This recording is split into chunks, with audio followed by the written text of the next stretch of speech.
Welcome to the JBP Podcast, Season 4, Episode 50. This episode features John Anderson AO, an Australian politician who was Deputy Prime Minister of Australia and leader of the National Party from 1999 to 2005. Him and my dad discuss COVID-19, and Anderson shares what's been happening in Australia, which is crazy, and the West, in addition to the lockdowns and the threat China's imposing on Australia. It is a doozy of an episode. They also discuss the cost of safety and how social media played a big role in today's mandatory vaccinations. I hope you enjoy this episode. This episode is brought to you by the best grill I have ever used, hands down, no questions asked. As you know, Dad and I and my mom are on this ridiculous all beef and lamb diet I have called the Lion Diet for our really horrible autoimmune disorders.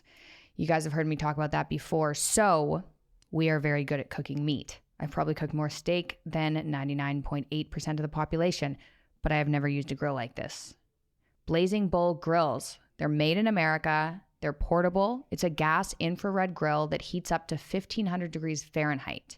You know those steaks in restaurants that have a crispy layer on the outside, a Maillard reaction for the nerds out there, and are perfectly rare or medium rare in the middle? This grill is literally all that, but in your backyard or on your patio. Doesn't smoke very much. It's super easy to clean, which is amazing, and it makes high quality steakhouse style steaks or whatever else you feel like grilling. Lamb chops, burgers, vegetables for you folks who aren't as restricted as us, chicken wings, pizza, if you're going to do that, whatever you want. They sell their patented broiler to upscale restaurants like Morton's, but you can have that kind of quality steak in your backyard. These grills are the best that I've seen out there. Steaks take around 3 minutes to grill, depending on how thick they are. 3 minutes for a restaurant-style steak. It's quick to set up and portable, like I said, with handles on the side, so you can take it anywhere you want to. I'm pretty obsessed with my air fryer, but there's no comparison to this grill for how professional it makes your food. If you want to impress people, check them out. You can head to blazingbullgrills.com right now and get $150 off when buying the Blazing Bull 1500 degree grill. Use promo code JP150 at checkout. Again, that's $150 off a Blazing Bull 1500 degree grill on blazingbullgrills.com when using promo code JP150 at checkout.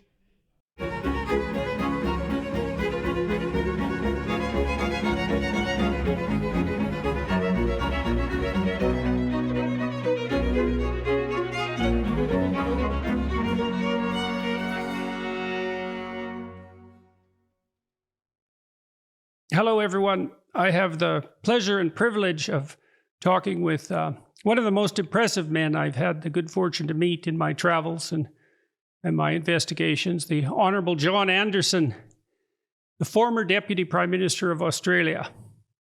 He's a respected elder statesman, a sixth-generation farmer from northwest New South Wales.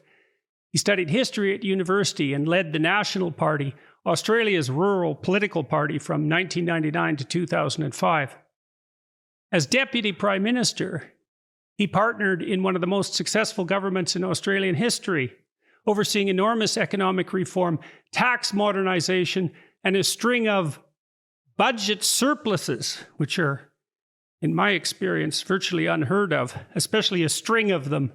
These delivered an average annual GDP growth rate of 3.6%, restored Australia's AAA credit rating, and saw average household income increase by almost 70% between 1994 and 2008. Mr. Anderson has worked on numerous community service projects following his career in politics, and now hosts a video podcast, which has become the preeminent one of its kind in Australia. On retiring from Parliament, Mr. Anderson was saluted by figures on both sides of the political fence. Then Prime Minister John Howard said of him, "I have not met a person with greater integrity in public life." And I had the pleasure of meeting Mr. Anderson in Australia when I was touring there, and that's exactly what struck me. And so I've done a couple of podcasts with John, and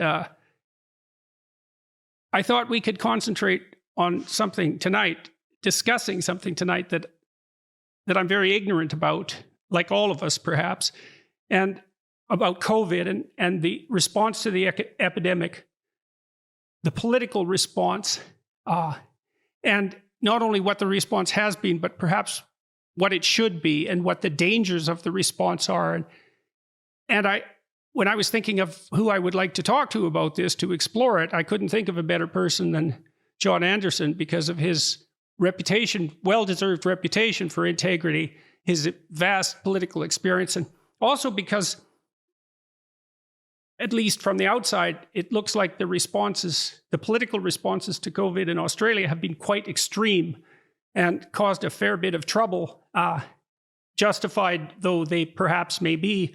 At least people make that argument. And so I thought we could dive into that terrible mess and see what we might conclude and bring everyone along for the ride. So thank you very much for agreeing to do this. And away we go. Jordan, thank you. It's terrific to be with you. I respect you enormously for the way you make us think, for the way you encourage people who are feeling discouraged, for your forbearance and the model you set when you're under attack for not responding with fire, but rather calm reason. And above all, it's just terrific to see you up and about and again and active and looking well. Well, thank you very much. I have been feeling substantially better, thank God, and I'm hoping that will continue. And the problem with returning fire with fire, I suppose, is that you end up burning. And I've had enough of that, I would say. So it's best to try to calm things down if you can possibly manage it. And hopefully I'll have done that at least to some degree and might continue to do it. So we'll see. So what have you seen happening in Australia and the West? And what have you been thinking about this? Well, it's incredibly messy and hard to think your way through it all. And at the very bottom line, I don't want to sound like I'm smug, sort of has-been who knows it all and could have done it better. These are sobering times and we've got to ask a lot of questions. I think my starting point, though, Jordan, would be to say, and this is our little mantra with my own video series, you can't get good public policy without a good debate. And there's a lot of elements to a good debate. You've got to have a decent level of understanding. You've got to ensure the debate's not truncated. You've got to ensure that everybody's involved. You've got to try and demystify it and depoliticise it. I think on all of those fronts, there have been severe failings internationally and in Australia. Australia's response has been quite unique, partly for historical reasons, partly for geographical reasons, partly because of the unusual nature of our federation, partly because the Australian people are surprisingly comfortable with a big state, with a lot of government involvement in their lives. We are, as I understand it, getting some quite even mocking press internationally at the moment for the nature of our lockdowns. They have been very severe, longer and more severe in Victoria and in Melbourne, our second largest city, I think, than anywhere apart from in Brazil, of all things. And I am concerned. I'm concerned about the balances that have emerged. I'm concerned about the misinformation, about the lack of ability for the Australian people to think through clearly. They started out trusting governments and medical authorities. That trust has been badly damaged. There's now an acceptance we can't go on like this. So I have to say, in the end, I am optimistic, I think, that our institutions will survive this. The Australian people will say, this is enough. We've got to come back to a pragmatic middle ground. Whether governments will give back everything they should is a big question. But I make this point in the context of the horrendous range of really difficult challenges that confront us. One thing you must note about Australia, I think internationally, it has been noted, is that we have clearly chosen the democracy and freedom in the face of an attempt by an authoritarian China to say, bow your knees to our authoritarian regime and way of life. So there's cause for real optimism there that Australians understand freedom, even though we don't talk about it much in this country. And so, well, let's talk about that example with regard to China to begin with. So can you flesh that out a little bit? What did you see? What threat did you see China imposing precisely when, and what did you see the Australian people managing in response to that? Well, China, of course, we're one of the few countries in the world that runs a massive trade surplus with China. They suck in massive amounts of our product. Around a third of our exports go to China, and even though we import a lot back from them, we do very, very well out of it. And now we have, I think, perhaps along with the rest of the world, assumed that with liberalisation in trade, with rising living standards, more opportunities for a Western-style life, liberalism would take over in China. We know that over the last 7 or 8 years, those hopes have been well and truly dashed. That is becoming a very authoritarian regime. And Australia called for a full and proper inquiry into COVID so that we could better understand it and cope with future pandemic threats more effectively. We certainly led a little with the chin, I'd have to say, on that one. The reaction from China was very unfriendly indeed, and ultimately they issued a list of 14 major grievances, and so that we have broken the relationship. No one will pick up the call in China at a senior level in response to our senior people. Canada's experienced a similar freezing out, but it's been very focused on Australia because we're in the region. And because of that call for the COVID inquiry, also I think the other thing, and was listed in the 14 grievances, was our insistence that Huawei, we were the first country that said that the telecommunications giant should not be allowed to embed itself in our telecommunications system for security reasons. America followed, Europe, the rest of the world, slowly. And I think that's been a cause of real angst. But the point is that I think the Chinese thought we would bend quite quickly, and Australia hasn't. Notwithstanding the fact that, in common with other countries, you've seen a lot of business leaders saying, "Oh, don't go too far. This trade's important." But as Henry Kissinger put it, a little trade lost can always be recovered. Freedom lost is almost impossible to get back. Yeah, well, okay, so there's a number of conundrums that sort of emerge out of that because, you're making the case that the Australians have girded their loins, so to speak, in the face of an external political and economic threat, despite the fact that there might be relatively serious economic consequences to that.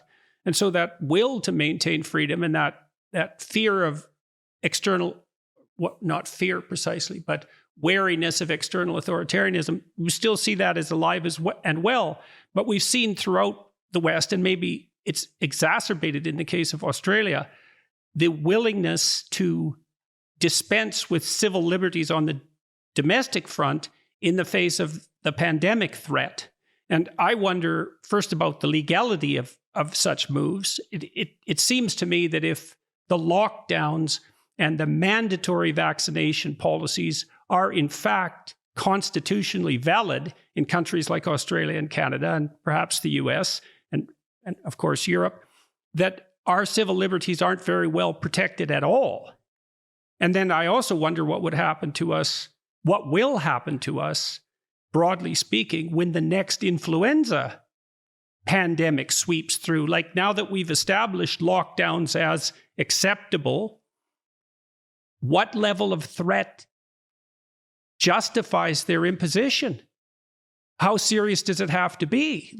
And these are, so then I worry about the lockdowns and certainly about the ethics of the mandatory vaccination campaign. Now, I'm vaccinated twice, and my wife is as well, although I have family members who have refused it. And so the division that you see politically and philosophically runs through my family. And I'm not claiming any moral superiority in the fact that I got vaccinated. There are a variety of reasons for it, and I won't go into them. But I'm sympathetic to those who are leery of the mandatory vaccination as policy or the vaccinations per se because they have health objections or ethical objections. And so, well, that's sort of my domain of concern. And so I'm wondering how it appears to you.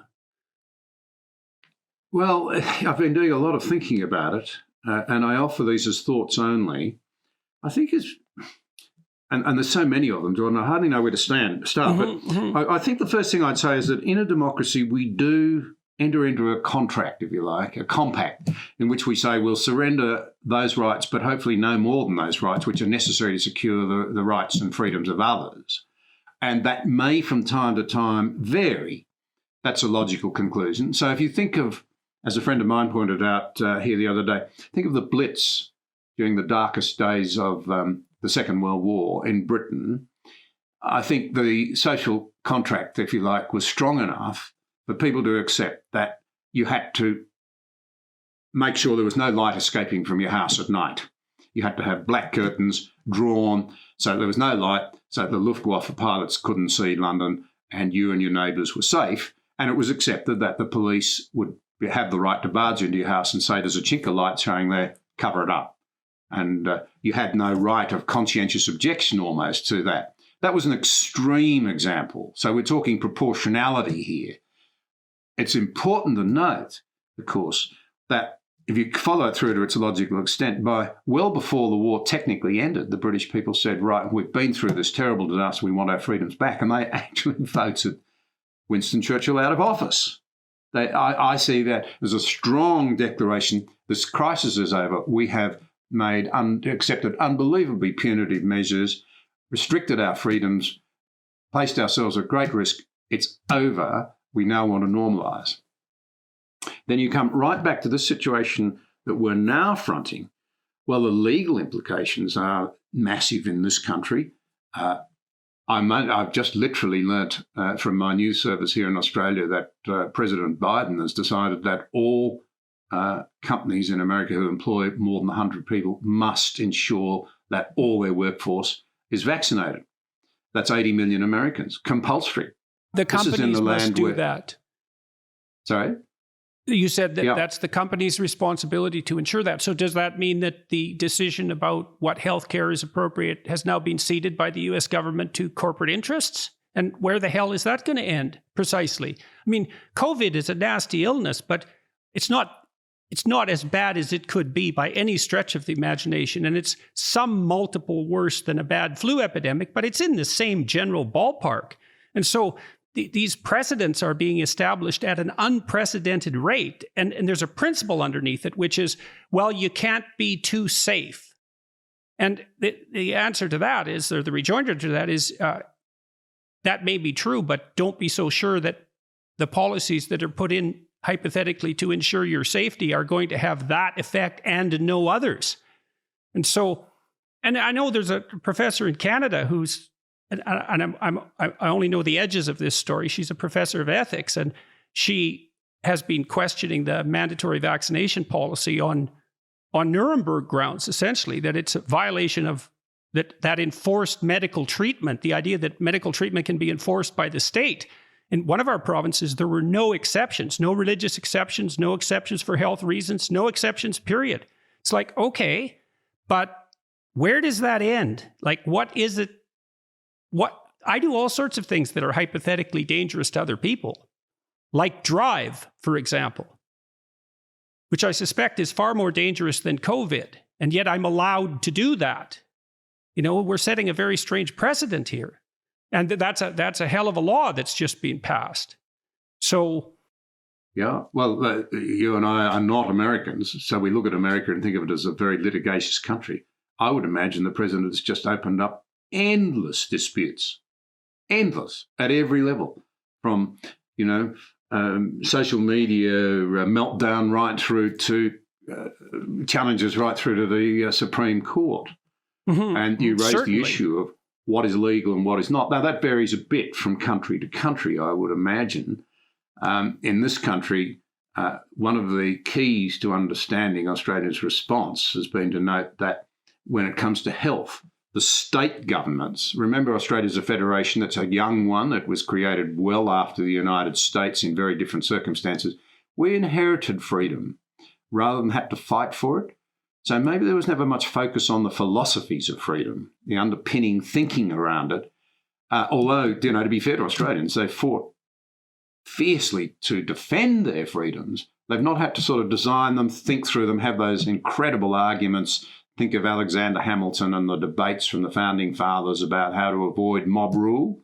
preserve individual freedoms, get the balance right. Extraordinarily deep thinking. It's created a democratic garden in the jungle that is the normal nature of human relations and governments down through the ages and then indeed today.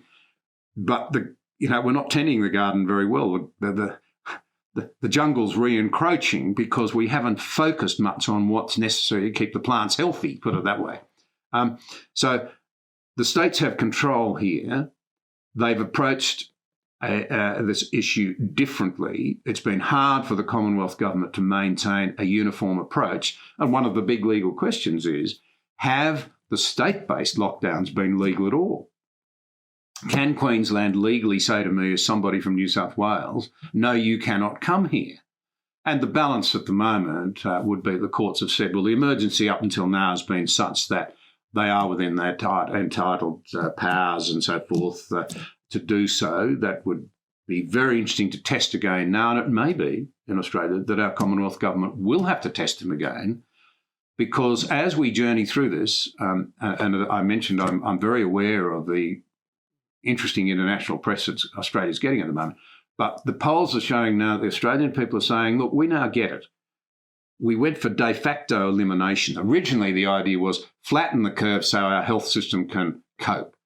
It morphed into a de facto, we're so far from anywhere, we're so privileged, we're so fortunate, we can go for elimination. I never thought that was realistic. But the polls are now clearly showing that whilst the Australian people are taking a probably not unreasonable sort of insurance policy related to the vaccination, as we get the vaccinations up, we think things should be opened up again, and we'll have to live with this. And at that point, I think there will be in this country tremendous resistance and reluctance to lock down again, because they've been so severe, particularly in Victoria, that people have said, no, the costs are so high. And part of the problem we've had is a sensationalisation of it all by the media. I'm sorry to say that, but remarkably little really balanced commentary. It's been politically driven from the right and particularly from the left. And the left and those in secure jobs, particularly with a publicly funded broadcaster, their jobs go on, even in a lockdown situation. They feel safe for their own families. Now, I'm an essential worker, believe it or not, as a farmer. I can't go into complete lockdown. Socially, I'm in lockdown, just about to come out of it now, out in rural Australia. But in terms of my occupation, and like hospitals and nurses and doctors, they've got to keep going. There's a bit of hypocrisy in this. Oh, no, we want to be safe in our secure jobs, in whatever bureaucratic enclave or media enclave you work in. But those people who look after me and feed me and all the rest of it, no, they've got to keep going. Pulling all of this together, I think it will be very difficult after this, frankly, for Australian governments to introduce lockdowns again without very sound reasons. So there's a building awareness we're going to have to live with this. And I think there's a building, it's quite strong, you can feel it, and it's reflected in the polls.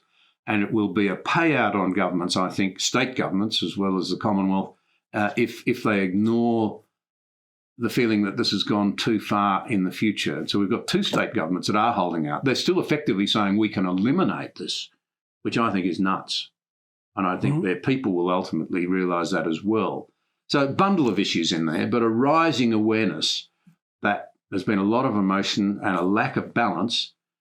It now emerges that the mental health crisis amongst young people in Victoria is really serious and has not been given proper weighting in the debate, nor is the economic impact and the fact that we are using our children's money to prop businesses up. No country has blown out its public debt in percentage terms as quickly, I don't think, as Australia has.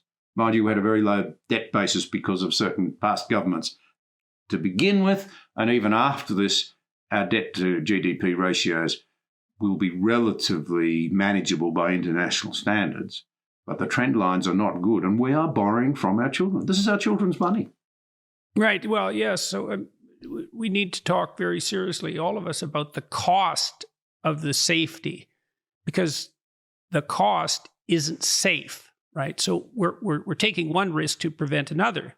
And so it's always a matter of balance of risk. There isn't a a pathway to safety through all of this. And so I am also concerned, like, to make the vaccines mandatory is going to do, and to punish people who refuse them for whatever reason they refuse them, it seems to me that it's a sign of the failure of the vaccination arguments, essentially. It's that if you haven't made the arguments credible enough to convince the percentage of people that you think should be vaccinated to be vaccinated, then that's a failure of your argument. And then to move to use political force and police force, for that matter, obviously, to insist is only going to increase the distrust that's driving the resistance to the vaccines to begin with. You know, you spoke at the beginning of people's decrease in trust in the medical establishment, so to speak, and also in the political establishment. When those systems resort to force to impose their view of what the proper pathway is to safety, that's going to produce a long-term, permanent, serious damage in the credibility of those institutions. And that's going to have a tremendous cost in terms of health as well. So I don't understand. So, and then I've been trying to think through a solution. So in Canada, we have a fairly high percentage of people that have been dually vaccinated. And it seems to me that the appropriate approach is something like for the governments to say very honestly and carefully to people, we've made the vaccines as available as possible to all of you. There's nothing standing in your way but your own choice that's preventing you from being vaccinated. As a consequence, we're going to reopen our country radically on this date. And then your destiny is in your hands, as it should be. And it seems to me that hoping that the vaccination rates are going to exceed 90%, I think that's a high-end estimate, and I might be wrong about that, is a pipe dream. Too much force is going to have to be applied to people to get them to do that, and many people will just not do it. And then what are we going to do with those people? Are they now pariahs? Are they now criminals? And if they are, because it's going to be a big chunk of the population, how exactly are we going to deal with that? So I see that we're in danger of exchanging the possibility of pandemic damage with the certainty of the danger of authoritarian imposition. So, so that's, I'd like you to respond to that, I guess, and tell me what you, that's what I think the policy should be, is that we have the vaccines, that they may not be as accessible in Australia yet as they are in Canada. We have plenty of vaccines in Canada. It's like, I think the government and the health authorities would be much more credible if they said, look, we really think these vaccines work, but we're not in the business of forcing them on you. You can make that choice. We've done what we could to provide them for you, and now it's in your hands. And is that a stupid idea? Like, because I don't know, but I'm not impressed by this creeping authoritarianism in the name of public safety. I just can't see that that's going to go well. I think it's going to cause more damage than it's going to do good. You know, I think it comes back to this initial proposition, I think, that the quality of the debate is critical to getting good outcomes. Mm. And the quality of the debate, in many ways, has been very badly interrupted. So we had an unbelievable situation in Australia where we had some quite senior people saying AstraZeneca was dangerous because of blood clots. In fact, you know, mm-hmm. You're infinitely less likely to get a blood clot from AstraZeneca than a girl on the pill. So we're going to say, well, girls on the pill should come off the pill. I mean, because there's a danger of blood clots. Well, we're not going to say that. But we had some quite senior people driving that. And yet in Britain, of course, the lady, co-inventor and developer of the product, a lovely lady whose name escapes me at the moment, went to Wimbledon and they gave her a standing ovation. And people were saying, well, if she came to Australia, we'd probably send her to our equivalent of Siberia. The different responses are extraordinary. Who's right? Now we have one of our leading medical experts who was one of those casting doubt on it, saying that perhaps it's the best one of all. So you're getting this confusing advice. How are people meant to find their way through that? And that feeds into your narrative, and I think into mine. The quality of public debate becomes very important. I just wonder what on earth's going to happen in America now. It'll be very interesting to watch as we speak, if I understand the news correctly, that 80 million Americans are going to be told you will have a vaccination. Now, this is the land of Hacksaw Ridge. Good luck with that. Yeah. That'll be another war on drugs. Like that's not implementable, as far as I can tell. And in the U.S. in particular, I mean, the people there who are anti-COVID vaccination, they're not doing this trivially. Like, they're committed to it, and the Americans can get committed to something like no one else. And so this isn't going to produce a minor backlash. And it feeds into these conspiracy narratives that are starting to undermine our society as well. It's, that the government is fundamentally untrustworthy, and so are the health organizations. And so anybody who's vaguely conspiratorial in their outlook, that's just going to be like given a massive boost by this sort of political move. That's how it looks to me. And then you go back to the social contract that I talked about earlier, that in a democracy we agree to surrender some of our freedoms in the broader common good, and that we then, in proportional, in sort of ways that are proportional, agree to limit them in emergencies, and we're often willing to do that because we will, if we're frightened, we will flee for security over freedom. Will we then demand it back again? But now, this breakdown in trust that is common to all Western countries. And it's very interesting in Australia. The Australian National University, one of our best universities, has been tracking confidence in our Commonwealth governments, plural, since 1971. I think that's right. And it's been a dismal picture. The graph is gradually drifting away. We're less and less trusting of governments and people in them. Although, funnily enough, Australians, I think, are still quite sort of ideologically friendly towards government.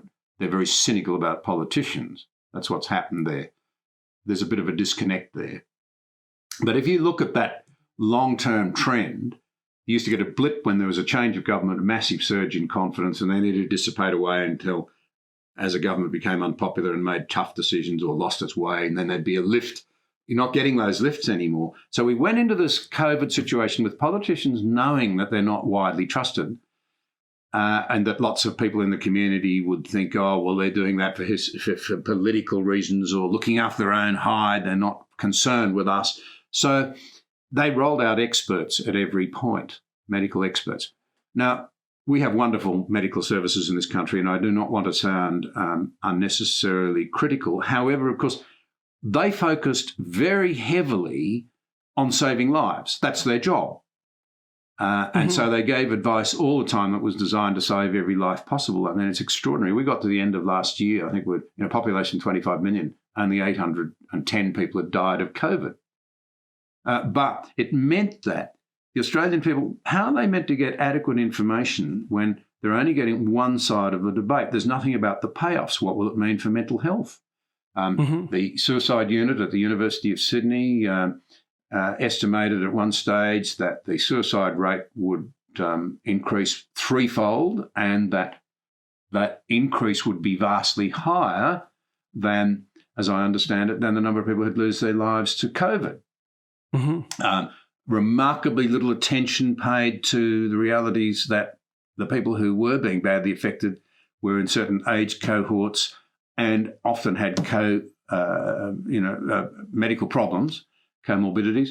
In fact, an average of 4 amongst the people who have died, as I understand it, and right, those and are I uncomfortable things.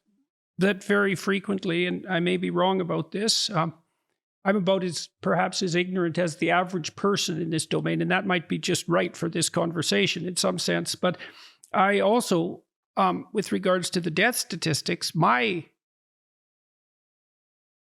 is it the case that no matter what the pre-existing condition was, if the person was positive for COVID and they died, the death is attributed to COVID? And that makes the basic statistics upon which all these decisions are being made, well, questionable. I'm not saying that it's wrong, but it's certainly questionable, can we trust the death rate statistics? Do we actually know how dangerous this illness is? Now, people look at such markers as excess mortality over a given time period, and that seems to me to be more reliable. But it's not unreasonable to ask these questions, and that's partly your point about the necessity of debate, and that opens up a broader issue too. About how those sorts of debates should be conducted, and I can't help but think that it's going to become incumbent upon our political leaders to use the kind of platform that you and I are using right now and actually talk to people. Yeah. That's never really been possible, right? Hey, Michaela here again. If you guys have been listening to the podcast for a while, you know that my dad and I have had fairly regular NAD infusions. The lengthy process of being hooked to an IV, getting pumped full of NAD for 8 hours was awful. Seriously, NAD infusions suck. They make you physically uncomfortable in this very strange way. But the benefits are kind of intense. Basis by the company Elysium is a perfect way to save the time and pain of infusions and the cost and still get the benefits of NAD. What's really impressive is they have dozens of the world's best scientists working with them, and 8 of them are Nobel Prize winners. Basis works by increasing your NAD levels and activates something known as sirtuins, our longevity genes, which scientists say optimize the way we age. NAD is found in every single cell of your body and is responsible for creating energy and regulating hundreds of cell functions. But the body doesn't have an endless supply of NAD, and those levels decline as you age. Basis works on biological factors such as enhancing mitochondrial function and aids in improving DNA repair. Many customers are feeling better and have reported things like higher energy, less fatigue, and more satisfying workouts. I got this buzzing energy all over my body when I tried the NAD infusions and mood enhancements. This is easy. You just take 2 capsules a day to promote healthy aging. Listeners can get 1 month free on a subscription to Basis. That's the equivalent of $45 off by visiting trybasis.com/Jordan and using the code JBPBasis. That's trybasis.com/Jordan, promo code JBPBasis for 1 month free. That's a great deal on a groundbreaking supplement. I hope you enjoy the rest of this episode. Yeah, I think that's important, because part of what's happened, I don't want to sound overly critical of our health officers and what have you, many of whom I have a high regard for, some of whom I think have bought into the sensationalism, but keeping in mind that their job is to present the medical side. But then a magnificent health service of the sort that we enjoy in Australia, people are cynical about it, but by international standards, it's pretty darn good. It costs a lot of money. What are we going to do if we can't afford those intensive care beds in the future? That depends on a prosperous society. Our children are going to inherit a vastly larger debt. They will not be as prosperous. And we know from the research that they're quite distraught about this, quite despondent. They're wondering whether Australians are very aware that our economy's been blown off course. It's been magnificent and it's held us in incredible stead, and that's why we've been able to spend a lot of money on insulating people. It's an irony, isn't it? Governments shut economies down deliberately and knowingly and then try to put the system on life support by pumping money in directly. And Australia's been able to do a great deal of that because of its economic strength in the past. But we're dissipating it away at a very time when we face other huge challenges. The demand that we do more on climate, which will cost money.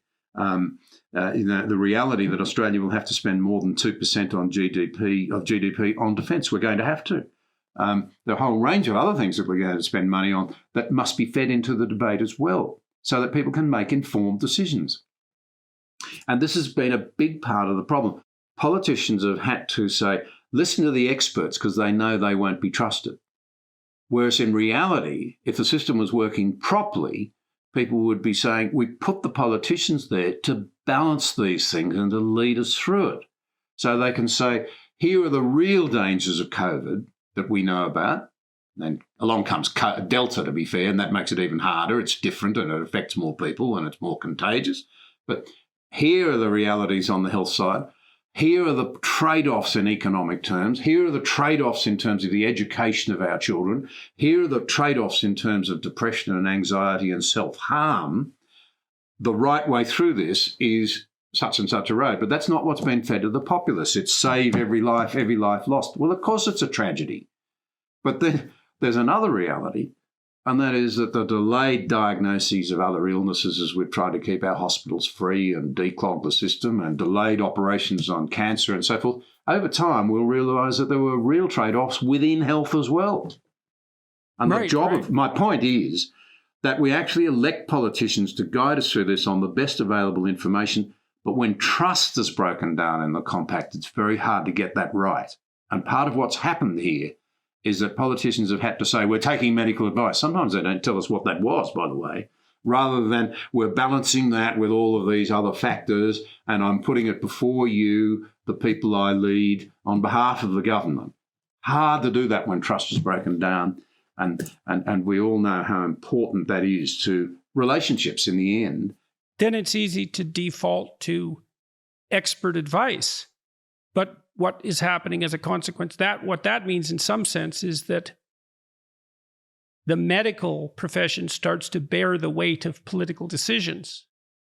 And to the degree that people are skeptical about political decisions, then they're going to start to become skeptical about the experts. So the politicians are, by relying on experts, they're avoiding their responsibility. They're shunting the risk off on people who have enough on their plates, as far as I'm concerned. And then we have the breakdown of trust in the medical system, which I really believe is going to be tremendously exacerbated by mandatory vaccines. I just can't see that. I agree with you. I agree with you. This is, I think, if the greatest threat to our freedoms in the West is our own self-loathing and the breakdown of trust and confidence in one another, those sort of cultural issues, we're now extending it into other areas, into science and so forth. Science has offered us the way through, but then you have this serious, in this country, in my view, very serious and unwarranted undermining of confidence in AstraZeneca. It really worried me at the time, and I look back on it and I hope people have learnt some lessons out of that. I've had the first dose, I'm waiting for my second. It wasn't very pleasant as it happened. I did get a reaction, and so did my wife. But no hesitation, we're lining up for it. We go back for the second one. I'm just very, very thankful that we actually have these vaccines. How wonderful is that? That's a big tick to science. But then you've had medical officers saying, no, this is bad, and then they switch. Well, that's also why we shouldn't be hitting people over the head with the necessity of those, you should do this because it's good for you. It's like, no, look, you don't understand. The history of vaccinations has been very positive. Now, we understand that we're doing this in a bit of a rush and that you might be leery about that, but it's our considered opinion that this is actually of great benefit to you. And we're not going to twist your arm. We're not going to force you to. We're not going to put in draconian measures to insist that you do this. But I believe that would be a much more compelling narrative, and that many, many more people would, certainly fewer people would object to the vaccines that way. And I think more people would take them. This force, and that the force as well, this next issue, the idea that it violates the Nuremberg Conventions, that's a very interesting argument. And I think it's possibly true. But even more so, it's like, what are the dangers of alienating people from the health system entirely, from the scientific establishment entirely, by politicizing it in this manner? We're not thinking that through, as far as I can tell. And part of it's just tremendous difficulty, right? I mean, all these things you talked about, the secondary negative consequences of the health measures, it's also taken everyone a while to see what those were. Like COVID was an immediate threat. It was going to happen right now. Some of these other things that you're talking about, like the increase in suicide rates, that's sort of downstream, right? And so that wasn't on the table when the decisions were originally being made. No, and to be fair to policymakers, we've always got to be fair in these things. No one saw the nature of the second sort of round of mutant variants, and there would be more of them, and that's worrying in itself. So we don't quite know what we're facing. But I did want to pick up on something that I think is critically important. Two things that you said. Firstly, leadership here is that appeal to reason and to a sense of responsibility to yourself and your neighbour. So I buy that completely, and I would argue again that it's been undermined by this reliance on experts. No matter how highly you think of the experts, they're not the people we elect to lead us. If you see what I'm driving at. They should advise leaders, leaders should lead. And that's been a problem across the West because of the breakdown of trust in our leadership. It shot through the roof when it looked as though we could eliminate this thing in Australia. Governments were immensely popular. One very incompetent state government was re-elected because there was a perception that they'd kept their people safe. And it didn't deserve to be re-elected by any stretch of the imagination. And I think I'm a reasonable judge of those things. On all the broad indicators, they had not served their state well. But the other point that you raised that I think is so important, I'm always struck by Hacksaw Ridge, the film that Mel Gibson put together. Now, it's about conscientious objection. Now, you stop and think about this for a moment, proportionality. And the darkest days of the Second World War, when there were real doubts about whether or not democracy and freedom would survive, in the end, and subject to some pretty tough processes, you could claim to be and be recognised as a conscientious objector. That's what the film's about. Mm-hmm. You could say, no, my conscience does not allow me to do this. And you see, this is Frank Ferrudi's point, I think. I don't want to verbally, I'm only a simple man, but as I understand it, our first freedom is freedom of conscience. Without that, every other freedom, I'm not a believer in the hierarchy of freedoms, freedom of conscience, freedom of belief, freedom of speech, freedom of assembly, the right to meet with people or not meet with people. And there's no hierarchy there. They're a package.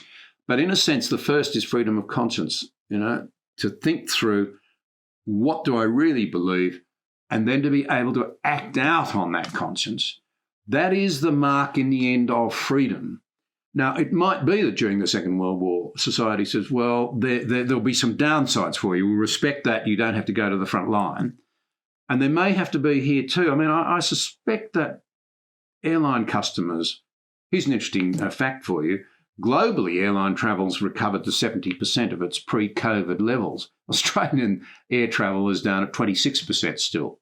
Quite interesting reflection on our caution and our isolation in this country. And yet we're one of the most interconnected nations in the world in terms of trade and in terms of tourism, inbound and outbound. So it's an interesting reflection on where we're at in this country.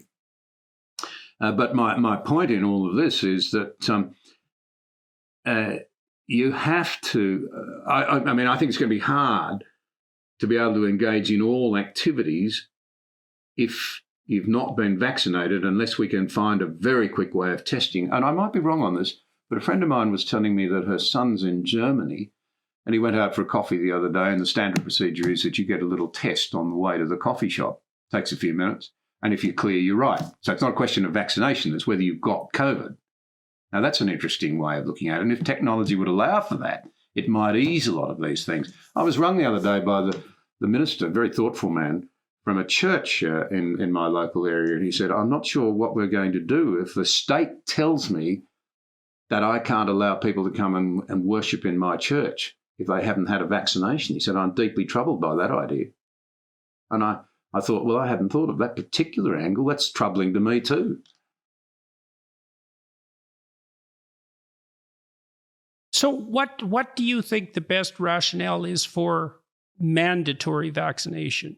It's like, what is actually the danger? What's the best description of the danger that's posed socially by people who refuse to be vaccinated? I mean, is the argument that they're also a terrible danger to those who've been vaccinated? I mean, as the vaccination rates increase, and they're fairly high in Canada, I think we're near 80%. I hope I'm not wildly off the mark with that estimate. I know it's much lower in Australia, or I believe it is. I am unclear about exactly the danger that the unvaccinated are posing. I mean, so what's your understanding of, given those vaccination rates? What's your understanding of that, and what's the justification for their restriction of civil liberties? I have to say that's a very good question, Jordan, and I'm as unclear as you are. I mean, if well, we shouldn't be unclear about that, right? You'd hope that in the positions that we occupy, we wouldn't be unclear about that. And it seems to me that if we're unclear about that plenty of other people are unclear about it as well. And that's obviously not a good thing. So to illustrate the point that you're raising, if I've got this right, now our Qantas, the Australian airline, has said that all of its staff must be vaccinated. And as I understand it, one of their very senior people has a conscientious objection and has left the organisation. I think I'm right in saying that.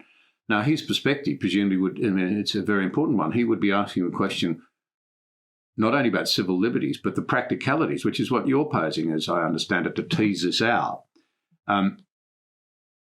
If I'm about to go through an airport, through all of the procedures involved there, and get on an aeroplane with people who are, even if it's just one person on that plane who's not vaccinated, if everybody else has been vaccinated and they're safe, what's the problem? Well, yeah, precisely exactly what's the problem, and to what degree is that sufficiently problematic so that civil liberties should be importantly curtailed, right? Because, and so I'm unclear about exactly what permission being vaccinated grants me, and I'm unclear about what precise danger the unvaccinated pose to the vaccinated. If it's extremely high, then you think, well, then what is the use of the vaccination? And I don't want to overplay that, obviously, because I believe the evidence suggests that the vaccinated are much less likely to suffer severe consequences from COVID and much less likely to catch it. But I'm still unclear about this. Are the unvaccinated primarily posing a danger to the other unvaccinated? And at some point, and maybe the worry is, well, that's going to overwhelm our health system. It's going to overwhelm our intensive care units. And so I guess a corollary to the policy that I thought up earlier, and I didn't mention this, was we announce a date past which, once the vaccines are universally available, we announce a date past which things open. And we quadruple the money that we've devoted towards ICUs.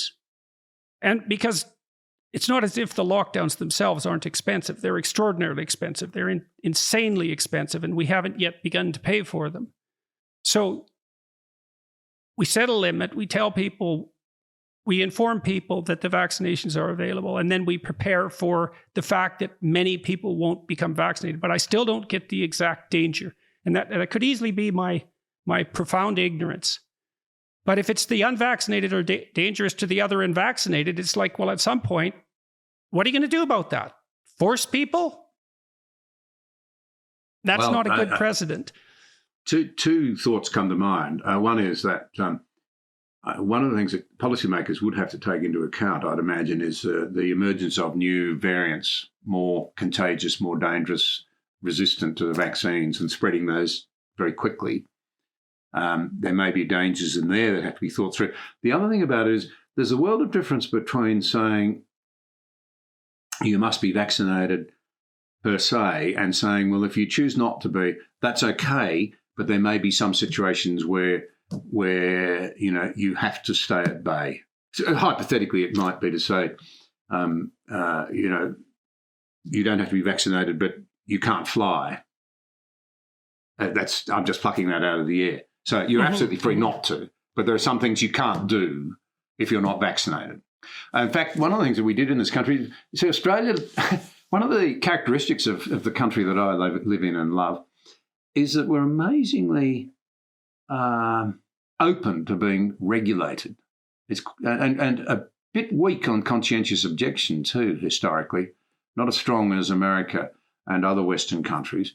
And that regulation, maybe it comes from the benign way in which governments regulated so much of our lives. As I say, we've never had the turmoil of a civil war of independence, of the agonies and intellectual exercises that went into designing the American Declaration of Independence. We've not had those sorts of things.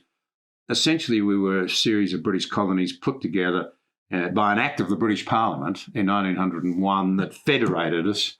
And in the 1880s and 1890s, our best thinkers, often pretty flawed people and pretty with selfish ambitions of being statesmen and so forth in their own little pond, I suppose, but they put together a constitution that reflected the very, very best of the thinking and the experiences and the learning of particularly Britain and America.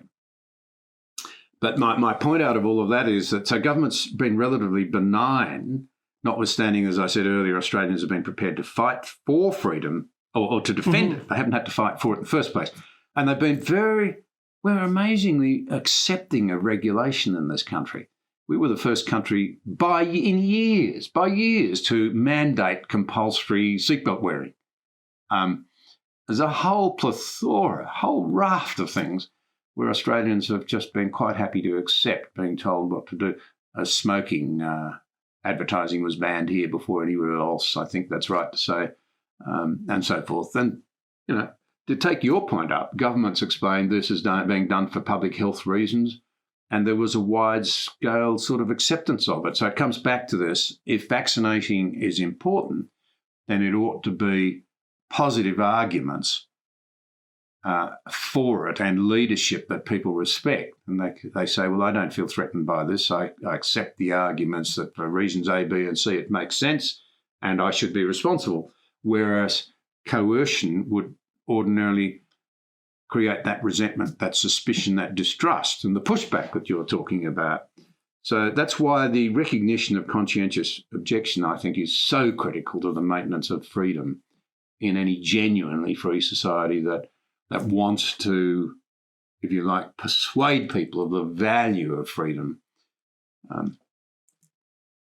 Well, there's some thoughts perhaps on to it. persuade people to become vaccinated, for that matter. Yeah. I don't know what these new regulations in the U.S. are what kind of response they're going to produce, but I can't imagine that it's going to do anything but exacerbate the tension between the left and the right that already exists in that country, and that is severe enough to be somewhat destabilizing already. We're going to introduce vaccine passports in my home province in Ontario, despite the fact that there's a Conservative government in power at the moment. And there won't be as much of a reaction to that in Canada as there will be in the US to similar measures.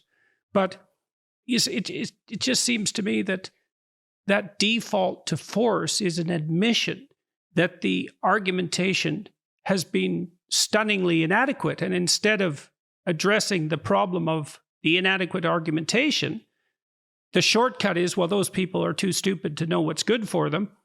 And so and for the sake of everyone else's well-being, it's justifiable to force them. That might even be okay if it was going to produce the results that are intended. But I don't think it's going to. I think it's going to produce a kickback that will make things worse on the vaccination front rather than better. And we might ask ourselves, too, is like, part of the reason the US has given up on the war on drugs is because it was unenforceable. You had to push the state so far in a police state direction to stop people from using substances like marijuana that everyone eventually just said, look, man, it's just the cure is worse than the disease. And well, that's the danger that we're facing, I would say. And it's always the case with policy. I understand that the cure can be worse than the disease, but reasonable people can certainly make that argument that there's tremendous danger in making an active, invasive medical procedure mandatory. There's terrible danger from a precedent perspective. Because what if it does turn out, for example, that one of these vaccines has unforeseen long-term consequences? And it's been given to hundreds of millions of people. Yeah, and we could I be wrong understand about medically. that. I understand medically that there is a distinct possibility that precise thing will happen, and then it's certainly not zero, the possibility. And so, and the fact that a percentage of the population perhaps exaggerates that possibility because they're more conspiratorial in their thinking, or less trusting, or more skeptical of government, benevolence, and health, and all of that. I don't really care. You can't eradicate the possibility that their objections, guided by their conscience, let's say, are, and this is your point with regards to conscientious objecting. It's like, you said that even when we were fighting the Nazis, we weren't so certain that you couldn't say no because you had a different set of beliefs that were truly and validly held. So, and then I am also concerned about the precedent we're setting. And I suppose people who were opposed seatbelt laws and helmet laws and that sort of thing had the same sort of notion, which is, well, once you let the government decide what's good for you, where does it stop? And like, I'm firmly convinced, and maybe this is my own paranoia, I'm firmly convinced that if the automobile had been invented today, that the average person would not be allowed to drive.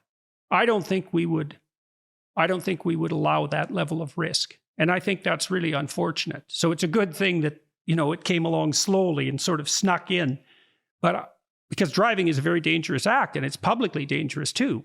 We kill lots of people with our automobiles. Yet we're allowed to do it, so to speak. And to think that that the right way of phrasing that is that we're allowed that's not a good way of thinking about it. So it's and to sort of, if you like, get a helicopter view of all of this, it seems to be the things we're talking about here go to the issues of the sort of the strength and the unity, because you can't separate the two, of the Western democratic model at a time when the alternatives are really starting to muscle up globally. So this line that COVID's accelerating history strikes a chord with me. We're dividing more than ever. And I suspect, to go back to and I don't want to misrepresent it, I'm only really referring to, literally before we came on, what looks to be the news out of America, which I think is going to be very contentious. 80 million people being told you will be vaccinated. These sorts of divisions, this polarization, this tribalization, this lack of confidence in ourselves and our institutions, at a time when the world's looking more like the 19th century, with multiple power centers, many of them very hostile to democracy, to America in particular, that see places like Canada and Australia as surrogate states of that sort of the great Satan America. None of this fills me with a great deal of confidence that we will even recognise the freedoms that we have now and the societies we live in another 4 or 5 generations, another 4 or 5 decades. I say that because of where we are geographically, I suppose, in this region here. We're a long way. Australia's a very valuable bit of real estate. It's sparsely populated, a large landmass.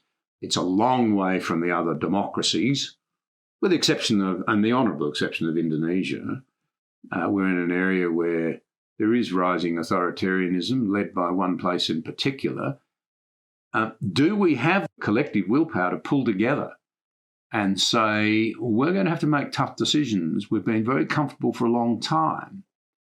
And the first tough decision here is the one that's now being openly spoken about in Australia. They're actually saying it.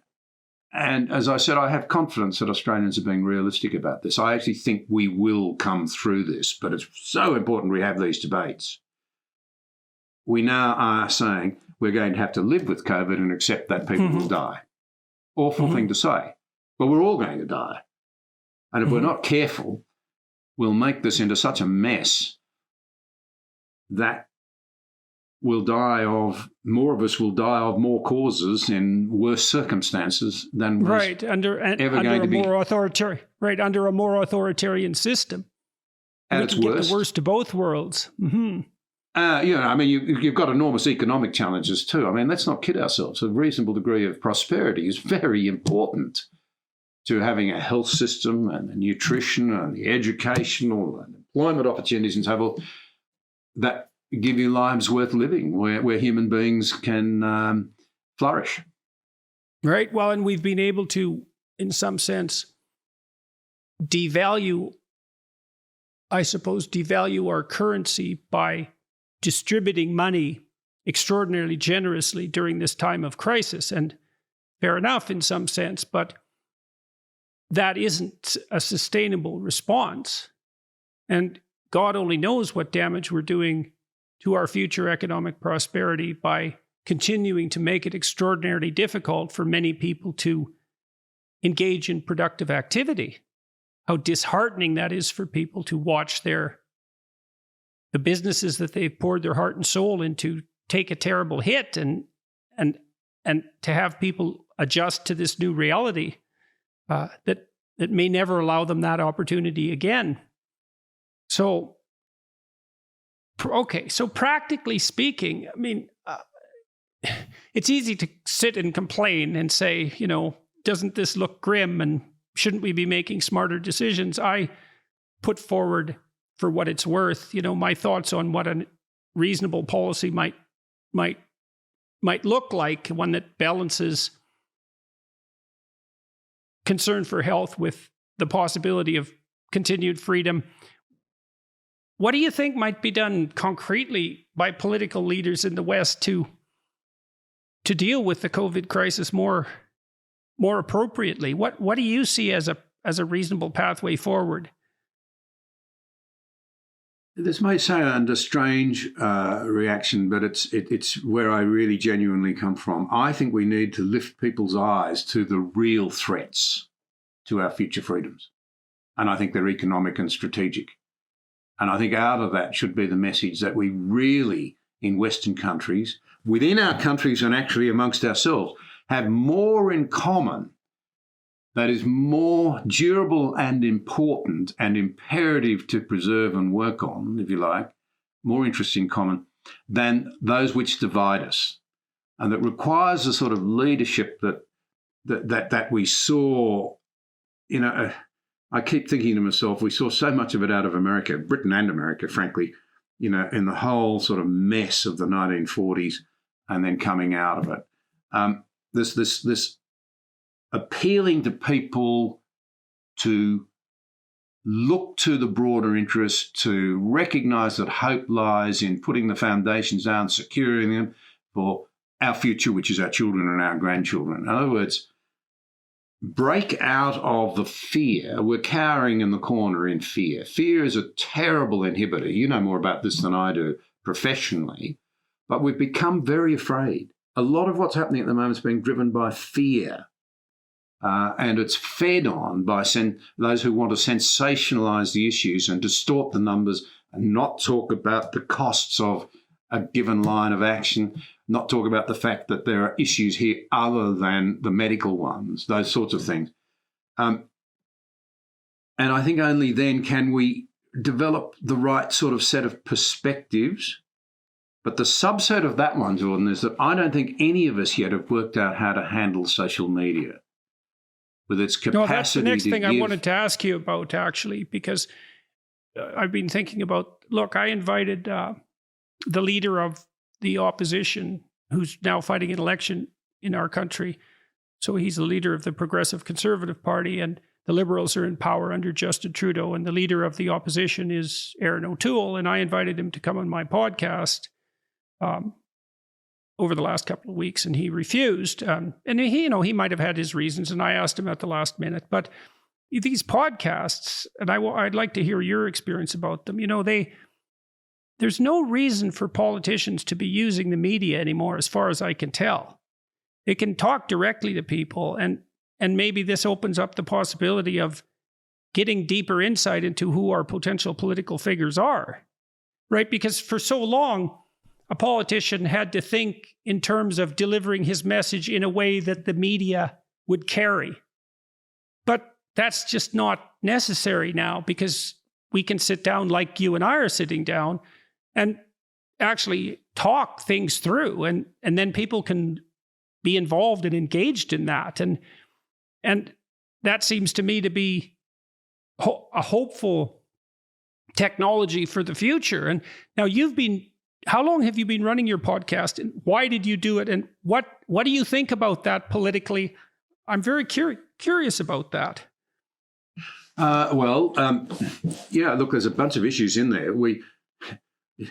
The problem with social media, the downside is it gives a megaphone to people to spread serious misinformation, conspiracy theories about AstraZeneca or whatever it happens to be. That's the downside and the danger. The upside is you can fill the terrible vacuum in public information that's out there for people who want to know what's really going on and want to engage with ideas. As I've said probably ad nauseum, I was driven by that feeling that in my country There is a hunger for higher quality debate, better content, more information. And it struck me and a couple of my friends that one of the ways to help counter that in my country might be what we embarked upon. In fact, I launched with you. Thank you very much. Had several in the can ready to go with, but you were in Australia at the time, and what you were saying so struck me as topical and of interest that we launched with it and found an extraordinary appetite for ideas and for content. And the thing that encourages me is that while, look, to be honest, I often despair of young people's lack of understanding of their history, of the basics of their freedoms and democracy. They're so cynical about it. They've been fed the lines by their teachers, who have fed the lines out of universities often, that participation in democracy is to be cynical and to be an activist, not a participant and a contributor. Some of our best schools are letting us down in this area in this country. Some of our very, very best schools, as well as many of the mainstream ones now. There are many honourable exceptions. I want to add that. But it just seemed to me that there is this hunger and this appetite. And as you said to me, young people don't often read so much now, but they're still hungry for content. And changing technology, they get it in different ways. There's an earlier version of it that when we were in government, the Prime Minister at the time, John Howard, recognised. Bypass the mainstream media, where even in those days the grabs were too short and the bias was all too often. You know, there were too many people in the media seeking to campaign rather than inform. But he recognised that talkback radio in those days was a brilliant way to reach a lot of people. And I think that's right. He was able to go over there. He could talk directly. He could find hosts who would let him get his message out, even though some of them might have interrupted a bit. He could still connect with people, and that was important. How do you do that now? The way you and I are doing it.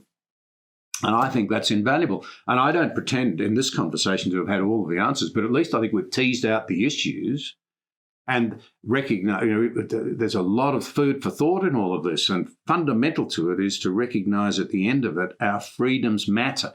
Governments should be functions of our will. We should not be the puppets of government in the democracies. That's incredibly important. We've got to establish that we should respect them whilst they are there, but they are our servants. At the moment, we don't respect them, strangely enough, and yet we expect them to solve every problem. And the system breaks down, people become cynical. So what have I found? Well, I am constantly amazed at how often people will pull me up in the streets and say, I heard your conversation with that person or this person or whatever. And because I try not to feed my own opinions in too much. Most people know what I think. But most of the time, I'm trying to provide a conduit for people to listen and to hear what others have got to say, when partly because of bias and positioning, a lot of views are hard to get out, and partly because it's such an instant world. The 30-second grab doesn't work. If you want to draw the great lessons out of the Gulag Archipelago, as you and I did in our first conversation, you can't do that in a 30-second grab. It's impossible. We're dumbing people down unwittingly because technology has, and the mainstream media, sort of led to that outcome. We're breaking the finances of mainstream media, of course, by doing what you and I do. And so that means that the journalistic qualities go down more and more because they don't have the resources to pay people to do really high quality investigative stuff and what have you. Anyway, I'm being long-winded, but I have learned a huge amount. It's something worth considering and contemplating in detail, because this is a stunningly revolutionary new technology. I mean, YouTube was just kind of a novelty item when it first popped up. But the fact that everyone is now a video producer and a sophisticated video consumer, it changes the world in ways that have only barely begun to manifest themselves. And we certainly don't understand it, because the technology runs way faster than our understanding of its consequences. But it seems to me that it should become increasingly incumbent on people who have political ambitions to engage directly with the public in this manner, that should become a standard expectation of political figures and of of the general population. Because if you can't handle yourself in a 90-minute conversation, if your ideas aren't well enough developed, or if you don't have the character, or you reveal your hand in some manner, well, that's something that should happen. And the fact that everything has to be condensed down, in some sense, to sound bites means that people who are good at doing that, or who have a good team to do that, they get the spoils. But it's no way to run a serious operation. And this technology is available to anyone who cares to use it now. So what have you seen? What do you understand, the understanding of political figures in Australia with regards to social media? Like, do they understand the significance of its existence, the potential that it has? Some do. Some do. Some set up massive cynical exercises to try and control social media, to participate in, and set up movements, come with me sort of stuff, where it's all spin and it plays on the sort of hashtag type stuff. Mm-hmm. But then at the other extreme, I have been delighted and amazed at the number of people right up the political scale who listen to the conversations that I've held. And to go to the Parliament House and have a senior person from the other side of politics to the one that I was involved with, and it's happened several times, come up and say, gee, I enjoyed your podcast. That is gold to me. And then to know that there are several cabinet ministers who often tap in, particularly if I talk about defence, or if I talk about the sorts of things that you and I talk about. And then one of the things that I have noticed, though, this is an interesting one, and I've not got to the bottom of it, I don't quite understand it, is that my countrymen are more interested in listening to somebody from America or Britain than from anywhere else, including their own country. So a couple of the most important conversations that I've done, or quite a few, on defence, with our former Prime Minister, who is now the father of the nation in many ways and was widely seen that way. And yet there's relatively thin interest talking to, the conversations that you and I have had. This is actually the fourth, and it's very kind of you to have me as a guest. They have flown off the racks, so to speak, and generated huge interest. And here's the one, I know I've said this many times, so forgive me, listeners who have heard me say this, but nothing drives me on more than when I meet young men and women who are seeing through the paucity and the superficiality of what they've been fed as young Australians, and have really clicked to a deep philosophical and meaningful understanding, your point indeed, that the sort of things can only be learned through long-form discussions about why our country's different. When I was in Parliament, one of the few, I'm reasonably economically dry, one of the few subsidy arrangements that I agreed with was that we subsidised kids' schools from around Australia, so it was cheap for them, no matter how far, this is a very big country, to come to Canberra and see democracy in action. And I always used to look forward to meeting with them. It was always fascinating. So we'd have a discussion about the Parliament House and its endless corridors and the chambers and the Prime Minister and all of these sorts of things. And then I'd spring it on them. I'd say, now, how many of you were told before you came down here by your mums and dads and maybe even your teachers, oh, you're going to Canberra, are you? That place, where it's all hot air and the politicians are useless and the government's no good. And every hand would go up. That's Australia. We were once healthily sceptical. We're now downright cynical, I think, about our political processes and the people in them. But if you then said to them, OK, so if the government's making a mess of it, name me a country that you'd like to live in preference to Australia. And occasionally someone would say America, or they'd say Canada. They might say New Zealand. They'd say they're all democracies. And then we'd talk about the differences. And of course, it had never hit them. And once you start to unpack that stuff in the sort of conversations that you and I so enjoy, because I enjoy them enormously, there's a lot of people who tap into it and say, gee, that's interesting. That's really got me thinking. And was it Margaret Mead who said, societies have often been changed by just a small group of people getting together and thinking things through. Indeed, that's the only way societies have ever changed. And so what drives me on is the hope that whether they agree with me or disagree with me, even if they come out in a different place, if these conversations that we have help raise up tomorrow's leaders, well, boy, we're going to need them. And they'll have to be people of vision and courage and of insight. And nothing struck me more than that first conversation where you had, and you were quite emotional about it. You said that you'd been in Melbourne and you'd had some young men there who had responded positively to what you'd said. And you just said they just need a little bit of encouragement because they're not getting it. And they're not. I've never forgotten that moment.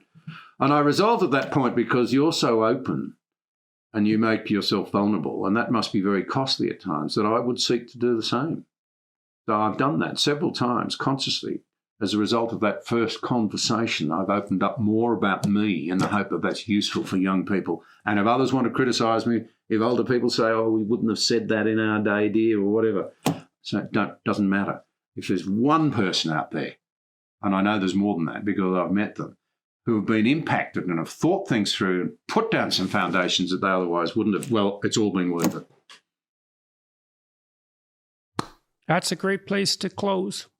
So thanks very much for agreeing to meet with me again. I really appreciate it, and to wander through this minefield. And it's not something that anyone knows how to do properly, but we can all hope and strive to do it right, and hope that we don't do too much damage while we're trying to figure it out. So I'm hoping to come to Australia next year again, perhaps to tour again, if I can manage it. So if I do come down there, I'd sure be more than pleased to see you again and to meet. And so I'd like that very much. So thank you very much again for coming in. Ditto, and thank you very much. It's an honour, and it's terrific to see you firing on all 8 again.